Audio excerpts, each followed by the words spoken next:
I'm Eddie Brophy. I'm Jason Smith. We are the hosts of Marks on Commentary. However, for this segment, we're Marks on Mania. We are going back for the 30 days leading to WrestleMania 30. We're going to go back and review, discuss, maybe go ahead and think of how we would book these events differently.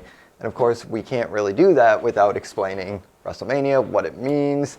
Well, first off, we're going to highlight WrestleMania 1. For those of you watching, or those of you who listen, at MO Commentary on Twitter, 978-276-9418 is the voicemail box. You can leave your memories, favorite matches, how you may have booked these events differently. Of course, WrestleMania was the manifestation of the WWF, in my opinion, because it brought together so many elements that I loved about wrestling, which was pageantry, athleticism. In this case, Cyndi Lauper was on there with Liberace, with Muhammad Ali. It was full of celebrities.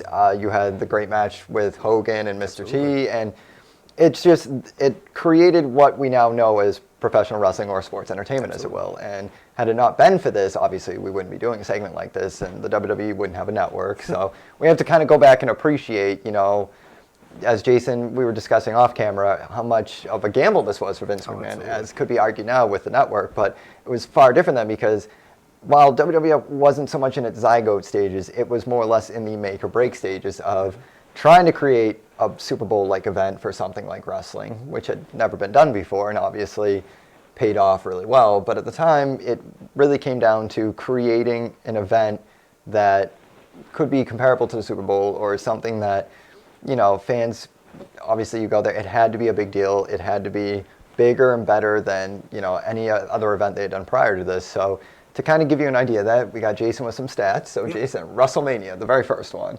WrestleMania 1, tagline was actually the greatest wrestling event of all time. Which was a little presumptuous because it was the first one. All right, March 31st, 1985, Madison Square Garden, New York. Total attendance, 19,121. I'm still impressed by that because, again, when you're trying to do something for the first time, to get that many people in a building and create it like this is going to be the greatest thing you've ever seen of all time, and pull in that number, like the number of people out there that have never heard of something like this to actually show up. I mean, obviously that number gets bigger and bigger as we go along, but still, for what Vince was doing at the time, that's still really impressive. Pretty awesome. And Jason pointed out that Phil Collins' Easy Lover was the official theme song, and it kind of confused me because Ultimate Warrior did cameo in the music video for, I think it was Easy Lover, but I'm getting off topic. Jason, continue. Somebody tweet us that. All right, just as a fun thing, let's go back and almost book it better. Now, I have compiled something that I think would have made the event just a little bit more. And in fact, all the pieces are actually there and present in the main event. You had Hulk Hogan and Mr. T versus Paul Orndorff and Roddy Piper. On the outside, you just as accompanying them to ring, you had Jimmy Superfly Snuka and Bob Orton. I would have included them in the match, made it a six-man match. A six-man tag match. Six-man tag match, as I'm having trouble to say. But I just think that would have just added an extra level to the event. You already had them present. It didn't make much sense in my mind to not include them in that. No, I agree with that. I mean, there's the presence, but I feel like you could have made the main event for this event that much bigger by adding two more guys to it. I mean, overall, this was the first time they'd ever done something like this, so I mean, it's more trial and error. I mean, after the fact, I think what's impressive is the fact that they were able to make many more sequels and what the company's become after. And like I said, I mean, you would have maybe tweaked the booking a little differently. I was pretty satisfied with the fact that it was professional wrestling meets MTV. And that's something that I feel like they're more of a global juggernaut in terms of pop culture now. But at the time, I thought that was really unique and cool because, while the WWF wasn't a new company in terms of getting the mainstream acceptance that it did, it was right on par with MTV, which was the first all-music cable network. So to kind of pull, musicians and different, celebrities to kind of build it up as like, no, this is a really big deal. Look who we got here.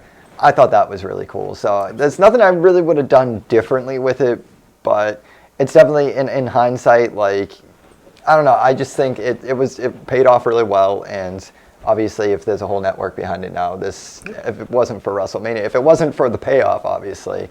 So Now you mentioned the network. Of course, anybody who's looking to view it can obviously watch it on there. And For $9.99 a month. Yeah, $9.99 a month. Great pristine quality, HD converted, I believe. But if you're more of a hardcore fan like myself and Eddie, I'm going to actually give you some my own tips and suggestions of how you can put together your own WrestleMania, master collection. First thing you want to start with is actually, I got it right here, WrestleMania, the Anthology Volume 1. If you have a little bit more cash, you can actually buy the UK version, the Silver Vision Region 2 release. Should include all the WWF mentions and stuff like that. So the uncompromised WWF mentions. Aside from when they released all, because we have talked about in the show, when they re-released all the individual WrestleManias last year, there were some tweaks and different things that they had to do for legal purposes, obviously. I mean, I, again, am a big nostalgic and thrift store junkie, so I would, of course, seek out the original VHS copy. So that would be of course, that's more eBay, unlike Jason. Jason has hunted. He's been looking to complete, and this has been... It's complete. It's been a saga since the show has begun, but, I mean, personally, no matter what you do, it's the first WrestleMania. It's going to be special, but I agree with Jason, the unedited, uncompromised original copy. So I'd probably go the VHS route if I could find it on eBay. But now it's up to you guys, 978-276-9418 at MO Commentary. How would you have booked it differently? What were some personal highlights? How good does my hair look on camera? Were you there? Tell us what it was like. That's an interesting one.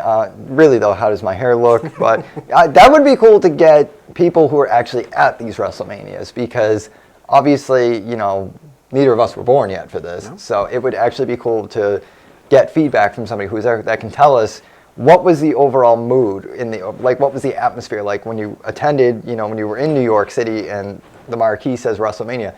Could you have anticipated what would have become after this in terms of the superstars, the company, the event itself? So if you want to reach out to us again, at MO Commentary on Twitter, 978-276-9418. Even you could shoot us your own video and we can air it on our channel. And of course, buy a t-shirt. For Marks on Mania, I'm Eddie Brophy. I'm Jason Smith.